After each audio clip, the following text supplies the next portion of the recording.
Lord be with you. And with your spirit. The proclamation of the good news according to Matthew. Glory to you, O Lord.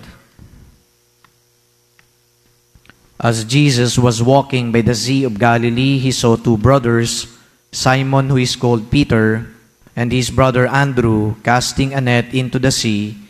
They were fishermen. He said to them, "Come after me, and I will make you fishers of men." At once they left their nets and followed him. He walked along from there and saw two other brothers, James, the son of Zebedee, and his brother John. They were in a boat with their father Zebedee, mending their nets. He called them, and immediately they left their boat and their father and followed him. The Gospel of the Lord. Praise you, Lord Jesus Christ. Good afternoon to everyone. As I mentioned at the beginning or during the introduction to the Mass, we celebrate today the feast of Saint Andrew, the brother of Saint Peter, and perhaps not too many knew that Saint Andrew was even a follower of Christ even before his brother Peter was called and was appointed to be the leader of the apostles. Saint Andrew became first a disciple of John the Baptist. So he was very committed to following John the Baptist, and he did not only listen to the teachings of John the Baptizer, mostly centering about conversion, moral convictions, and so on and so forth, but he lived according to what he learned from Saint John the Baptist. So one time, when Jesus passed by, Saint Andrew saw him, and he exclaimed, "Look, he is the Lamb of God." And from then on, he started also following Jesus and listened to the teachings of Jesus. He was so enamored by the teachings of Jesus. And so he went to his brother Peter and told Peter about his own experience of how it is to listen to Jesus. So Peter got curious, and so he accompanied his brother Andrew, and they started listening. And all the while, they were also tending the nets because they were fishermen. So kumbaga ang ginagawa nitong magkapatid, sila ay nangingisda, pero kapag may pagkakataon, sila ay pupunta doon kay Jesus para makinig sa mga turo ni Jesus. So the teachings of Jesus ay isa sa mga dahilan kung bakit sila ay finally ay tumugon sa panawagan ni Jesus sa paanyaya na sila ay maging mga apostol. And here in the Gospel that was just proclaimed, you heard the calling now of Jesus to Saint Andrew and Saint Peter to be his apostles. Saint Andrew preached the word to the Greek peninsula or the Greek region, and there he met his martyrdom. He was also nailed to an X-shaped cross. At hindi alam kung anong ibig sabihin nitong X-shaped cross, but then, ang ipinapahayag sa atin dito na siya ay pinatay dahil sa kanyang pananalig sa Diyos, dahil sa kanyang commitment na ipabatid at ipahayag ang salita ng Diyos para yung mga tao ay makonvert sa pananampalataya. So he worked tirelessly for the conversion of the Greek people. As a background, yung mga Greek, sila ay mga philosophers. Pag mga philosophers, mga rational yan. And if they are so rational, they would always look for reasons why they have to be convinced about something. So hindi madali sa kanila na tanggapin lang yung salita ng Diyos. Kasi lagi silang may mga pag-aanalisa, lagi silang may mga, kumbaga ay rason kung bakit hindi nila paniwalaan. So if they are actually converted to the faith, that was no mean feat. Talagang makikita natin dito na very effective yung ginawa ng mga taong nagko-convert sa kanila, ng mga taong nagtuturo sa kanila, at bigyan natin ng credit dito, si Saint Andrew. He was so successful, so much so that those people whom he preached the word to were converted to the faith.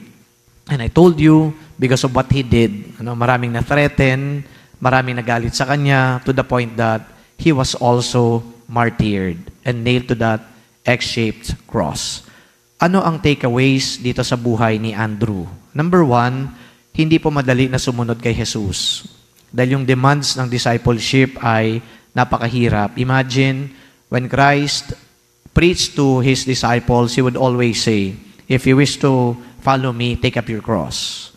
So it is not a bed of roses. When you become a follower, a disciple, it's always taking up the cross. And ano yung impact niyan sa buhay natin? Kapag ikaw ay mananampalataya, ikaw ay laging palasimba, paladasal, pansinin niyo minsan, na kung kailan ka nagdadasal, kung kailan ka nagiging mabuti, kung kailan kang talaga nagdanais sa sumunod, parang dumadami yung pagsubok sa'yo. Did you notice that? Kung hindi man kayo, when you talk to other people, that was their experience. In fact, ako bilang pare, yun ang lagi kong napapakinggan, yung mga hinaing na, Father, ba't naman ganun? Lagi naman kaming nadadasal, lagi naman kaming nagsisimba, may mga debosyon naman ako, pero bakit hindi mawala yung mga pagsubok sa buhay ko? Perhaps that is now the reality that we have to contend with.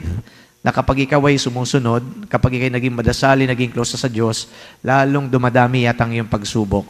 When I was in Tarlac, for example, attending the ordination of my classmate in UST, yung isa sa mga lay ministers, ganito po kanyang sinabi. Sabi niya, Father, naputulan ako ng paa. I was a diabetic. But prior to that, ako ay lay minister sa aming parokya. Yung asawa ko ay Mother Butler Guild. Yung mga anak ko, either sacristan o di kaya lector commentator, lahat kami tumutulong sa simbahan. Pero nung naputulan ako ng paa, I question God. Ba't naman ako? Ba't naman kami pa ang binigyan mo na ganitong pagsubok when in fact, binibigay na nga namin ang lahat sa inyo? He was questioning God. Then all of a sudden, he simply realized na hindi pala dapat questionin ng Diyos. It is just a matter of accepting what truly happened and then still believing that there is the purpose of God that is now being imparted on that person. And ano yung purpose nito? Discipleship is all about carrying the cross. Carrying the cross.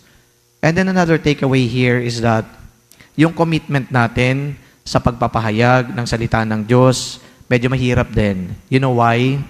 Because while we impart the teachings of Christ, ang dami sa atin na magkikriticize. Kasi yung salita ng Diyos, ang tingin nila dito, napaka-idealistic naman yan. Hindi naman practical. Napakahirap naman sundin yan. Bakit pa natin gagawin yan? And so they start to question you, your motives, to the point that they undermine you, they marginalize you, and they will call you names. No wonder that nowadays, hindi ganun kadali, yung manindigan ka sa salita ng Diyos. Yung tipong nabubuhay ka ayon sa salita ng Diyos. Because sometimes, ando doon yung pananaw na you are the odd man out. I don't know.